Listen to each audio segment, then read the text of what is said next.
Bago matapos ang Marso, papayagan na muli ang mga sibilyan na bumili at magmay-ari ng semi-automatic high-powered firearms gaya ng 7.62 at 5.56 caliber rifles.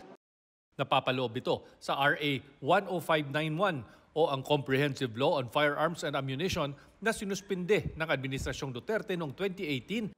February 27, isinumite ng PNP ang bagong amended IRR ng batas sa UP Law Center na magkakabisa 15 araw mula publication. Sabi ng pulisya, this is a regulated law. So kung meron po tayong makikita later on na may pang-aabuso at may makikita po natin na itong amendment po ay aabusuhin, then we will enforce strictly what is written in the amendment rules po.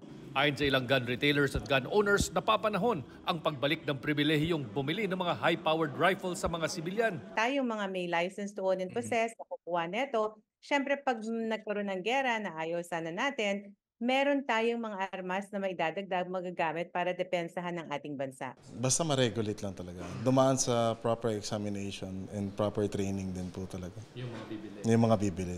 Pero umaalma rito ang Gunless Society of the Philippines. Hindi raw tayo dapat maging sunod-sunuran sa gun culture ng Amerika kung saan 8 sa bawat 10 sibilyan may baril. Nakikita natin ang result ng ganong policy sa Amerika sa mga shooting na nangyayari sa kanila.